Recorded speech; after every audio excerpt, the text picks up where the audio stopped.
Olá, queridos irmãos e amigos, vamos dar continuidade ao nosso estudo do livro de Êxodo. Ainda no capítulo 1, quero te convidar a ler comigo agora os versículos 15 ao 22. Vamos ao texto?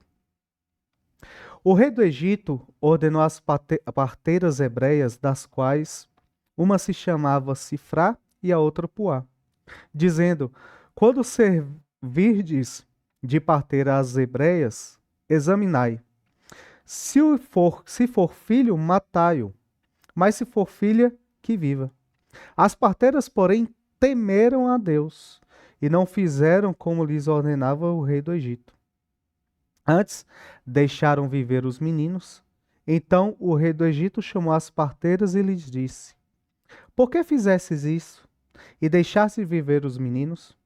Responderam as parteiras a Faraó: É que as mulheres hebreias não são como as egípcias, são vigorosas. E antes que lhe chegue a parteira, já deram à luz os seus filhos. E Deus fez bem às parteiras, e o povo aumentou e se tornou muito forte. E porque as parteiras temeram a Deus, ele lhes constituiu família. Então ordenou a Faraó a todo o seu povo, dizendo: A todos os filhos que nascerem aos hebreus, lançarei no Nilo, mas todas as filhas deixarei viver. Meus irmãos, queria contextualizar com vocês um pouco mais o que nós temos aqui. O capítulo nos inicia dizendo então que surgiu um novo rei que passou a perseguir o povo hebreu por algumas razões. Primeiro, porque o povo hebreu estava crescendo e se tornando mais numeroso do que os egípcios. E ele, em seu coração, começou a temer esse crescimento dos hebreus na suposição de que, havendo alguma guerra, esses hebreus voltassem então contra eles. O homem perverso, então, que não sabia dos bens que José fez aos egípcios, decide agir então de forma terrível. E quais são as medidas que ele toma para tentar controlar o crescimento do povo hebreu ali? Primeiro, ele decide com astúcia reprimir o povo de seus trabalhos, com trabalhos forçados, aliás. Ele decide então fazer com que esse povo hebreu venha construir diversas obras ali e faz com que também eles não consigam ser frutíferos em sua natalidade. Ele condena aquele povo a sofrer o infanticídio. Seria duas situações. Primeiro, no momento em que as mulheres iriam ter o seu bebê, que as parteiras fizessem ali alguma manobra para que esse menino nascesse natimorto. Ou, uma vez que esse menino nascesse, antes que as parteiras pudessem chegar, que agora os próprios egípcios, vendo esses meninos por aí, lançasse esses meninos dentro do rio Nilo para serem mortos. Só que a história vai nos falar de duas mulheres aqui que são significativas para a narrativa, que é a Sifrá e a Puá. Duas parteiras, e nós queríamos entender um pouquinho o papel delas nessa história aqui.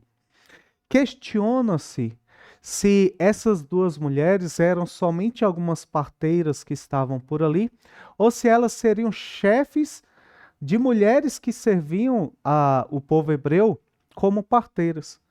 Porque o texto nos diz que o faraó não chama as parteiras hebreias, mas chamam apenas duas.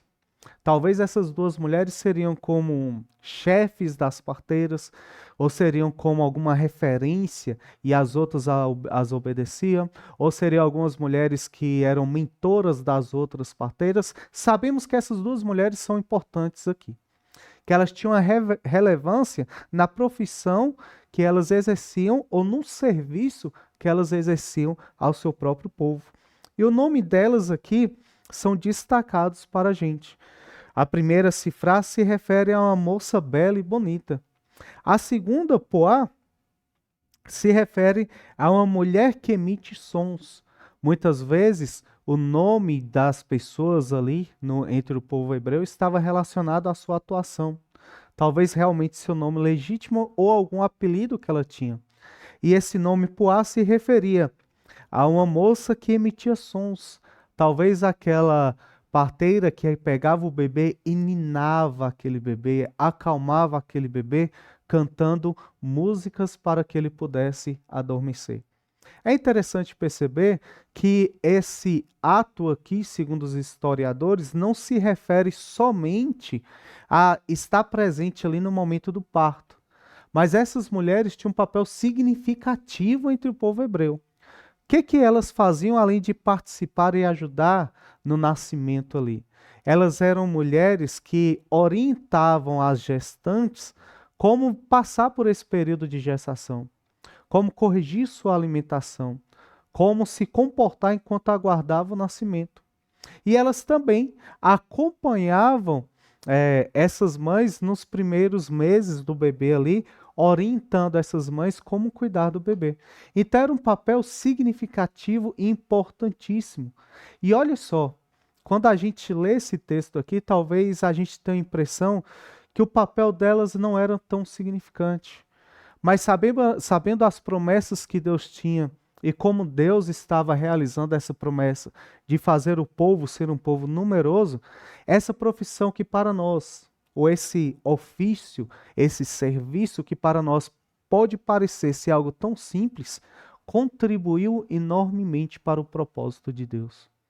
Essas mulheres, com a atuação que aos olhos humanos pode ser tão simples, elas contribuíram significativamente para o propósito do Senhor. E isso vai fazer com que a gente consiga perceber o papel que essas duas destacadas aqui têm diante do caos social que elas estavam vivendo.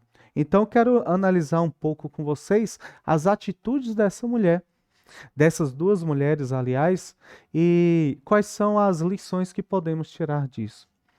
Primeira coisa que eu queria destacar com vocês é o seguinte: no meio da opressão, ambas as parteiras decidem não desobedecer a Deus, mas serem tementes ao Senhor.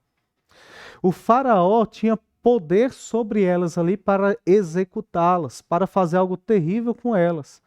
Mas Deus preservou elas mesmo sendo desobedientes a Faraó.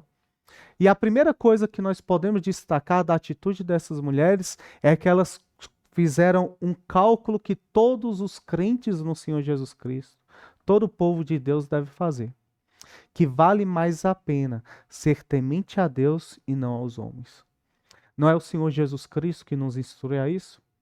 Que nós não devemos temer o homem, que somente pode matar a carne, mas sim temer a Deus, que além de matar a carne, pode lançar a alma ao inferno. Elas trazem consigo essa lição.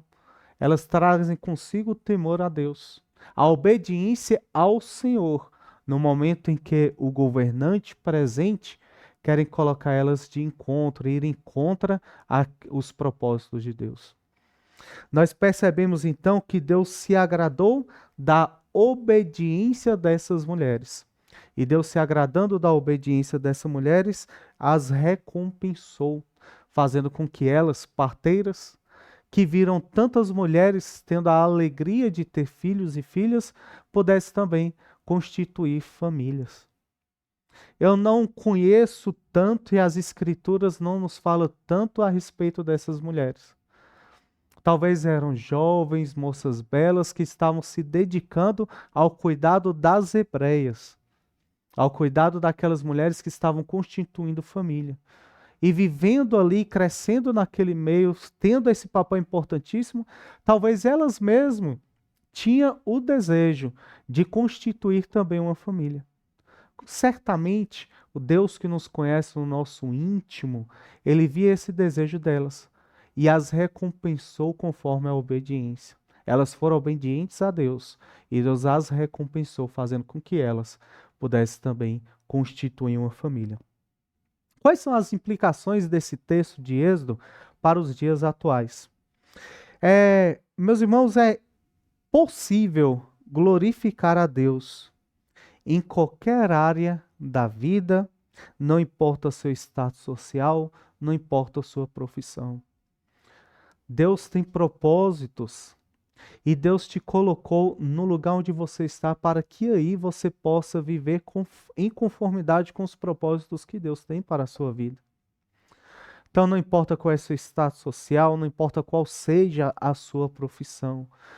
Deus pode fazer com que onde você está, na forma como que você está, você viva para a glória de Deus. Que você consiga fazer com que Deus venha cumprir o seu propósito nas pessoas que estão ao seu redor. Pregando o evangelho, fazendo o bem, dando bom testemunho, porque essas mulheres são testemunhos vivos entre o povo de Israel do que é ser uma pessoa temente a Deus.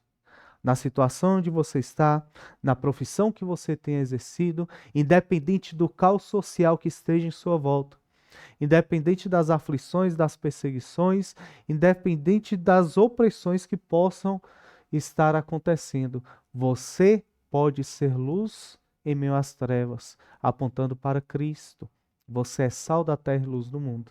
Sigamos então o exemplo dessas mulheres que arriscaram a própria vida para contribuir, colaborar com os propósitos de Deus para esse mundo. O Senhor também deu a nós, independente de nossa profissão e status social, uma missão, que a gente leve o evangelho, que a gente pregue, que a gente dê bom testemunho, que a gente seja sal dessa terra, luz nesse mundo, para que mais e mais pessoas venham conhecer ao Senhor. O propósito de Deus para o nosso tempo é que todos os homens sejam salvos. Como é que isso é atingido? Por meio da palavra, por meio da pregação do evangelho. Onde quer que você esteja, seja como essas mulheres, temente a Deus, cumpra com o propósito que Deus colocou em sua vida, porque Ele lhe recompensará.